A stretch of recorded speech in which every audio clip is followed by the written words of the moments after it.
and your team.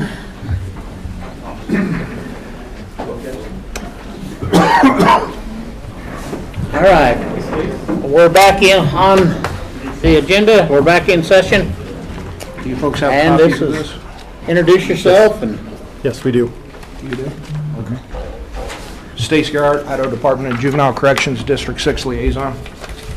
I'm here to present 2022 annual report for Bannock County Juvenile Justice. So if nobody needs any more of these, I'll give some to you gentlemen. And then also, before I leave today, I also have a District 6 chart and a state chart that you folks can look at. I won't go over those, but you folks can look at them at your leisure to compare. So, they're in our agenda also. say again, sir? They're in our packet also. Oh, they are? Yep. Okay. So, Commissioner Huff and Mosier, I've done this a few times in front of you. Commissioner Crowder, this will be the first. But anybody up here, if you have any questions or concerns, stop me. I'll do my best to answer any questions. If I don't have an answer, I'll get one within 24 hours and back to you. Okay? So if you turn to the first page, we're just going to go through charts here. The first one is arrest data for youth in Bannock County. And we're looking at 2021, 20, 21, and 22 data. So if you look at that, this year we're up a little, probably about 150 from the years prior at 778. And we look at detention admissions, that's up 270 this year, up from the last couple of years. And then youth petitions, those are petitions filed before the Zoe Lagus, and they're at 880 this year. These trends are all, if you look across the state, they're all pretty similar for almost all counties, especially coming out of COVID. The charts below, we're looking at felony, misdemeanor, and status offense charges. Felony charges are up to 98 in 2022 compared to 79 last year. Misdemeanors, 571 compared to 441 year prior. And then status offense pretty much stayed about the same at 991 compared to 201 the year prior, so down a little bit. And those numbers mimic the state as well. Moving on to the next page, we'll look at probation and diversion. Probation numbers, we have release and intakes. This year there was 175 released from probation and 195 intakes. If you look at the success rate for probation, it's 86% this year, same as last year, down a little bit from 2020. I won't speak to that, why it's down a little bit. Well, I guess I will. It's this county does a really good job at diversion, and so the youth that are coming on probation now are really truly high risk, so you don't have those kind of lower risk kids that would end up on probation before that can kind of pad that number. So that number, and that trend's been going across the state too. So if you look, as I go in some of the other counties that I'm looking at, that's a very similar phenomenon that we're seeing there as well. For diversion numbers, we have 340 releases and 341 intakes this year. Success rate 82%, and those are very good if you look across diversion numbers. So Bannock County's diversion numbers are very good. On that. How is success rate measured? Successfully completing a court order. So the judge, when they're placed on probation, gives a list of community service, counseling, things like that. If when that probationer is released, to be released successfully, they should have completed all those things successfully. That doesn't mean that they can't have a probation violations or hiccups in between. That just means that, if they're really good and they get it done in 6 months, then it's 6 months. They have some stumbles, but it takes them a year. But at the end of the day, they've completed everything that Judge Call has asked of them and the probation departments, then they can still be released successfully. Okay. Okay. Good question, thank you. Next page, we'll look at this is kind of a snapshot of what a youth in Bannock County looks like, and it is pretty much the same almost, I'm pretty sure, all 44 counties. It is a 14 to 16-year-old white male. 65% of the youth on probation at the point of intake are white, 2% black African American, 8% American Indian, 20% Hispanic, and then 4% unknown. And a lot of those unknowns we're looking at our system that we track data. We're trying to get mixed race. We're trying to look at putting something like in there, and we're not going to have that unknown option anymore. So that should go away. There should be a better demographics data on that as we move forward. It's pretty comparable to the crisis center and the people that come there, honestly, looking at the numbers. And The race? Age at point of intake, like I said, 57% is in between that 14 to 16. You got 25% at 11 to 13. Under 10 is 5%, and then 17, 12%. And then they have a gender at point of intake. 42% are females and 58% males. We'll do a one-day snapshot, this next page. That just basically takes a look at Bannock County probation on September 30th of each year. So we're looking at the number of youth on probation, it's 277. Diversion this year, 206, and then youth in IDJC custody is 15. That's up from the years prior. That's kind of due to COVID. Everything was down those last 2 years.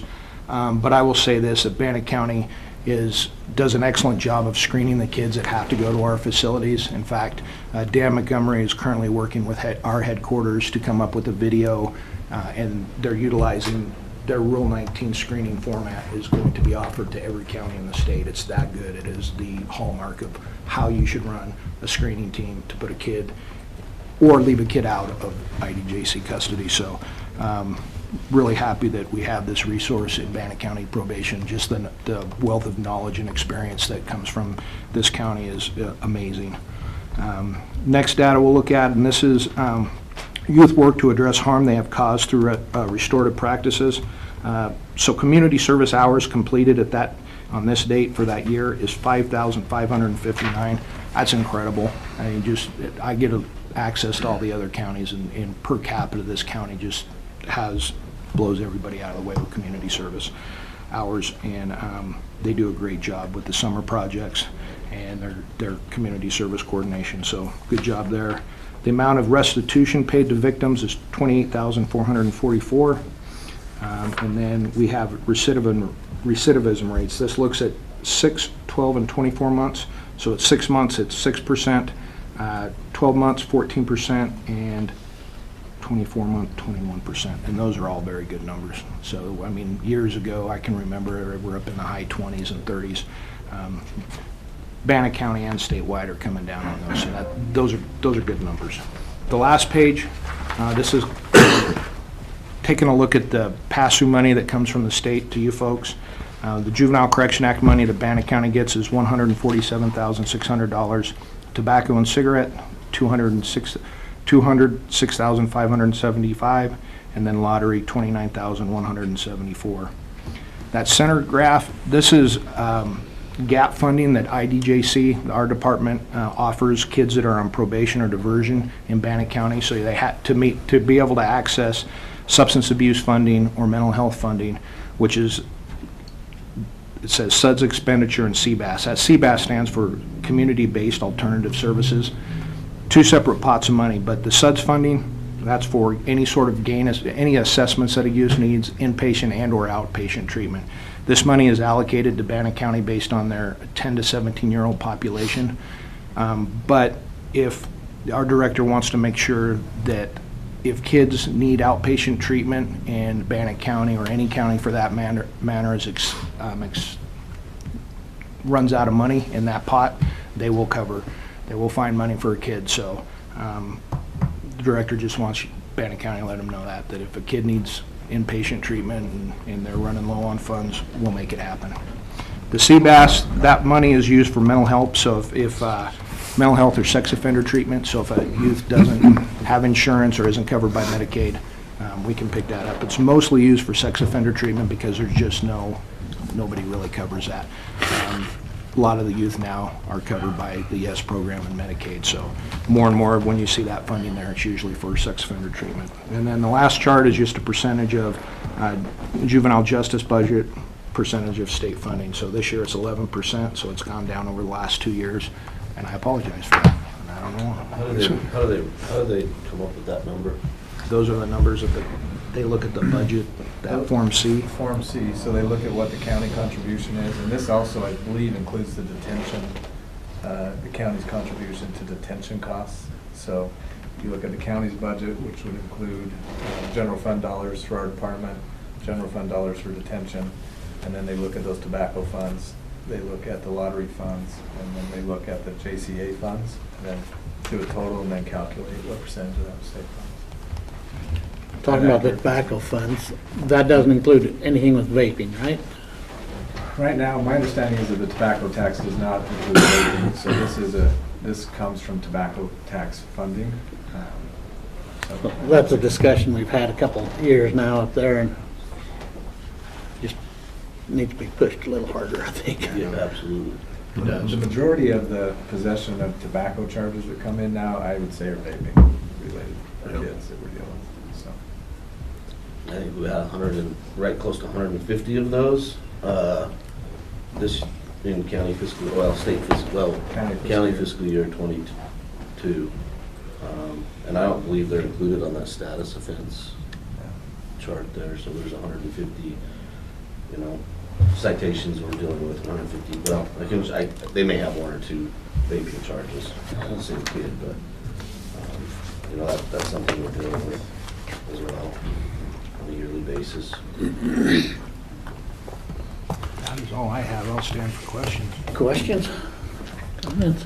I just want to commend Matt and Todd on the work that they do. I meet with Matt on a regular basis, and I'm always impressed by his database approach to everything, and I think the numbers reflect the hard work he and his team are doing, and so I'm very appreciative of that, and thank you for your support that we get through the state for that. Absolutely. Thank you, gentlemen, for your time. Thank you. Thank you. All right. Yeah.